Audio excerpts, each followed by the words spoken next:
Bapak, Ibu, saudara-saudari, adik-adik, para sahabat Yesus di Paroki Santo Yosef Medari dan Stasi Santo Tomas Yegan, dan juga para sahabat Yesus dimanapun Anda berada. Marilah kembali kita belajar ilmu sejati pada hari Selasa tanggal 22 Desember 2020. Natal kian dekat, marilah dengan penuh hormat kita semangat di dalam menyambut berkat sejati, yakni Sang Penyelamat Tuhan kita Yesus Kristus. Kita belajar kembali ilmu sejati, dan marilah kita mempersiapkan diri kita dengan berdoa dalam nama Bapa, Putra, dan Roh Kudus. Amin. Allah Bapa Maha Penyayang, Engkau menaruh perhatian kepada nasib kami, manusia yang terjerumus dalam perangkap maut.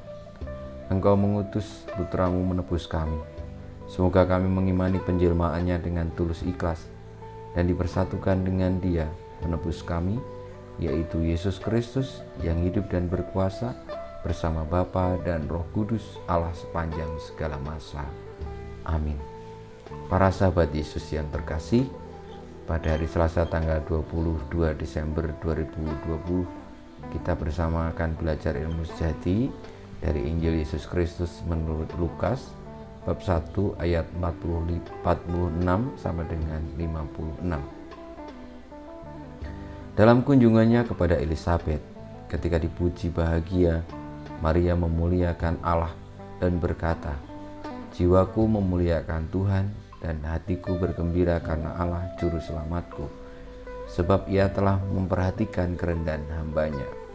Sesungguhnya mulai sekarang segala keturunan akan menyebut aku berbahagia, karena Yang Maha Kuasa telah melakukan perbuatan-perbuatan besar kepadaku, dan namanya adalah kudus. Rahmat-Nya turun-temurun atas orang yang takut akan Dia.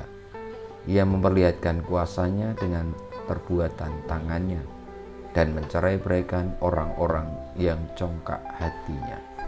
Ia menurunkan orang-orang yang berkuasa dari tahtanya dan meninggikan orang-orang yang rendah. Ia melimpahkan segala yang baik kepada orang yang lapar dan menyuruh orang yang kaya pergi dengan tangan hampa. Ia menolong Israel hamba-Nya karena Ia mengingat rahmat-Nya seperti yang dijanjikannya kepada nenek moyang kita, kepada Abraham dan keturunannya untuk selama-lamanya." Kira-kira 3 bulan lamanya Maria tinggal bersama Elisabet, lalu pulang ke rumahnya. Demikianlah Injil Tuhan kita. Terpujilah Kristus. Para sahabat Yesus yang terkasih, bacaan Injil yang menjadi dasar belajar ilmu sejati kita pada hari Selasa tanggal 22 Desember 2020 adalah tentang Kidung Maria. Bagaimana Maria setelah mendapatkan kabar dari malaikat Tuhan dan akhirnya mengunjungi Elisabet, lalu Elisabet memuji Maria, lalu Maria menyerahkan kembali kepada Allah.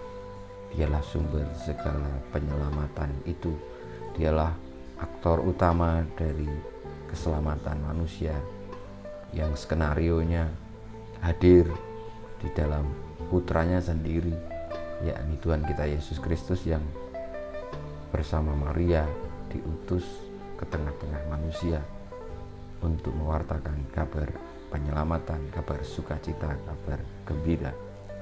Maka Kidung Maria pun isinya adalah tentang kegembiraan, kebahagiaan, terutama bagi mereka yang selama ini selalu di dalam situasi yang tidak diuntungkan di tengah-tengah dunia. Artinya, jangan takut, jangan merasa bahwa segala ketidakberuntungan itu tidak ada hasilnya atau tidak ada ujung pangkalnya, tetapi dengan rahmat Allah yang berkenan untuk menebus manusia dari dosa dan menyelamatkannya, berarti menjadi tanda bahwa orang-orang yang tidak beruntung di tengah-tengah dunia ini mendapatkan berkat berlimpah dan justru dijanjikan akan diselamatkan. Saudara-saudariku yang terkasih, kiranya marilah kita belajar seperti Maria yang memberikan kembali kepada Allah atas segala yang diberikan Tuhan kepada kita, dengan selalu mengupayakan kebaikan, dengan selalu mewartakan tentang kegembiraan bagi orang-orang yang menderita, orang-orang yang tersingkir. Karena itulah sebenarnya karya Allah untuk menyelamatkan setiap orang yang menderita, yang hina, yang kurang beruntung. Tapi itu tidak hanya itu juga, tetapi bagi orang-orang semuanya. Hanya kalau kita tidak sungguh-sungguh mengerti akan kasih Allah itu dan mengembalikan kepadanya, maka seperti yang dikidungkan oleh Maria tadi, Tuhan tentu akan selalu bertindak adil. Saudara-saudariku yang terkasih, kiranya kita belajar seperti Maria, karena asal muasal dan tujuan akhir hidup kita, awal dan akhir kita adalah Tuhan sendiri. Semua yang dianugerahkan, yang diberikan, ditugaskan kepada kita itu asalnya dari Tuhan. Maka hanya kita boleh bermegah oleh karenanya, dan kita dalam hidup ini tujuan utamanya adalah memuji dan memuliakan nama Tuhan dengan selalu mewartakan kebaikan. Bunda Maria telah menjadi contoh yang paling luar biasa di dalam melaksanakan karya Allah. Kemuliaan kepada Bapa dan Putra dan Roh Kudus seperti pada permulaan sekarang selalu dan sepanjang segala abad. Amin. Yesus, jadikanlah hati kami seperti hati-Mu. Tuhan bersamamu dan bersama Rohmu. Kita semua hidup kita, karya-karya kita, perjuangan kita untuk terlibat di dalam karya kebaikan dan keselamatan Allah, sebagaimana Bunda Maria senantiasa dibimbing, dilindungi, diberkati Allah yang Maha Kuasa, Bapa dan Putra dan Roh